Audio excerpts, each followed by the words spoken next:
in taking on this profound level of corruption that has known no equal in our entire 2 centuries plus of history, and probably no equal anywhere in the world. Senator Schatz.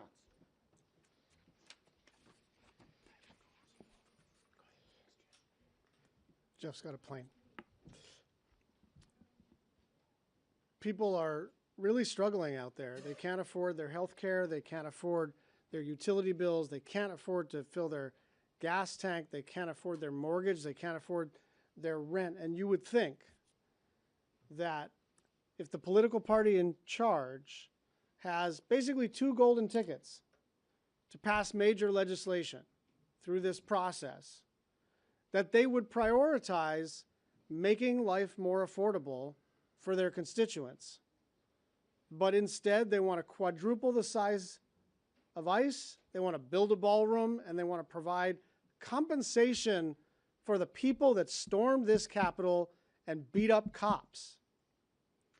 And so don't let anybody tell you there's not enough money in the United States of America.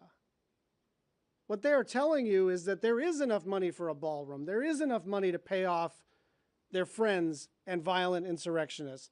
There is enough money to quadruple the size of ICE. There's enough money to start multiple regime change wars. What they are telling you is that there's not enough money for you. Senator Blunt, Rochester. Thank you, Chuck. You know, today in this very present moment, this is actually a victory for the American people. When we go home to our states, we are hearing from people up and down in Delaware, up and down the state. I had a family reach out to us and say that we are no longer able to pay our bills. We're using a line of credit on our mortgage to pay our bills. We're not eating.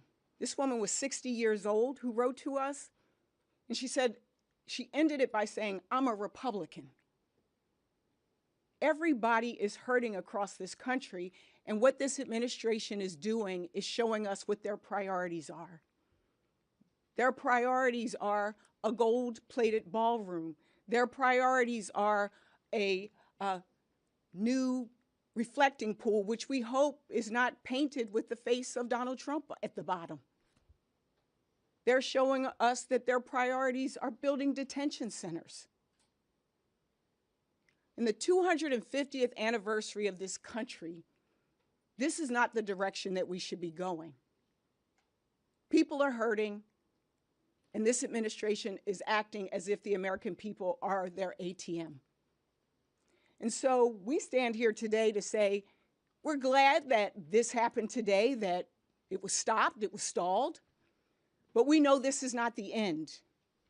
This is the same group that last year brought you one big, beautiful bill that gave money to ICE and CBP, but cut your health care.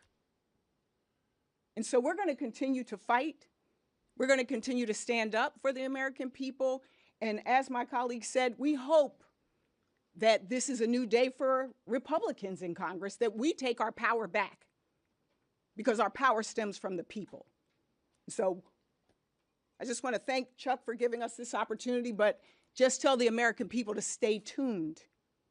We know this is not the end of the battle. Questions?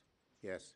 You mentioned you hope Republicans stop backing the slush fund. Is it anybody's understanding that any of your colleagues, any Republicans, are actually backing that thing?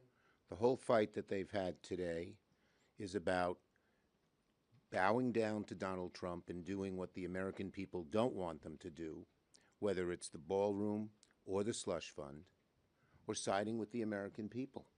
And the bottom line is that too many of them are siding with Trump.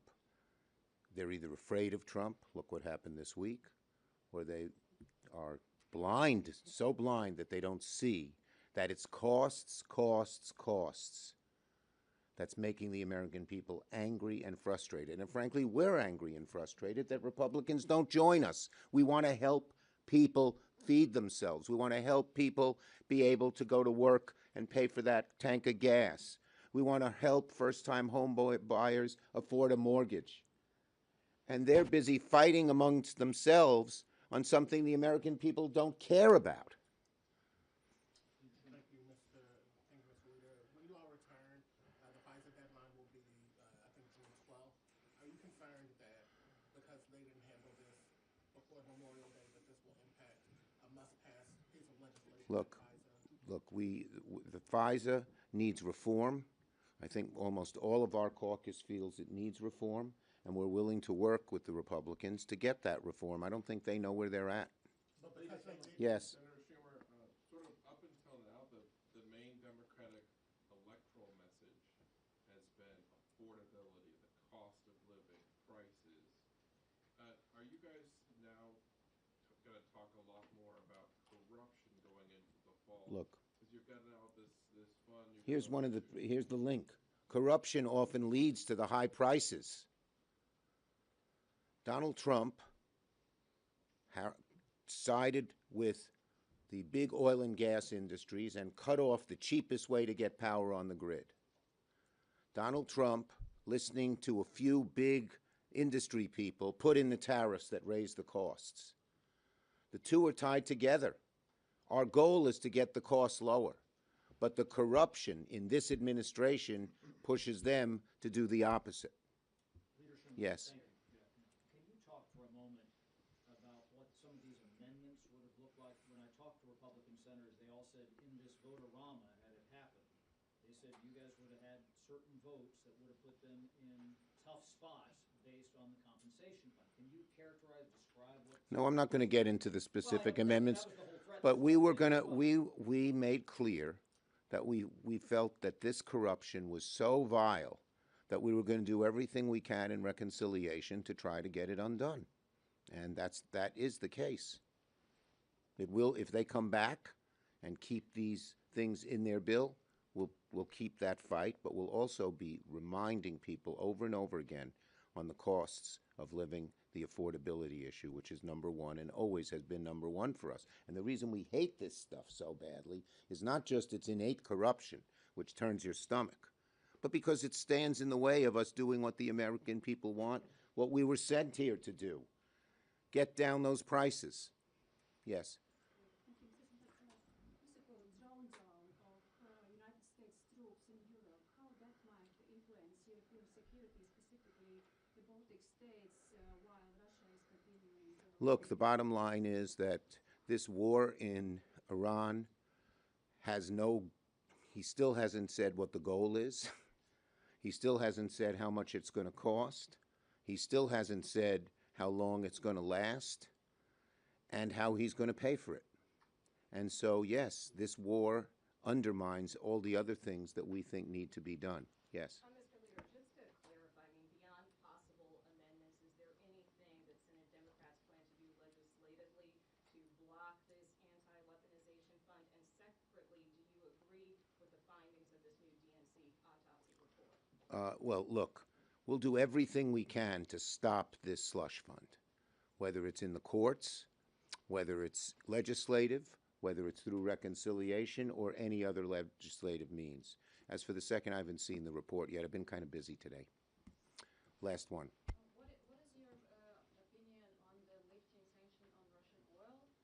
And there are a lot I think Trump has been far too cozy with Putin and not strong enough for Ukraine.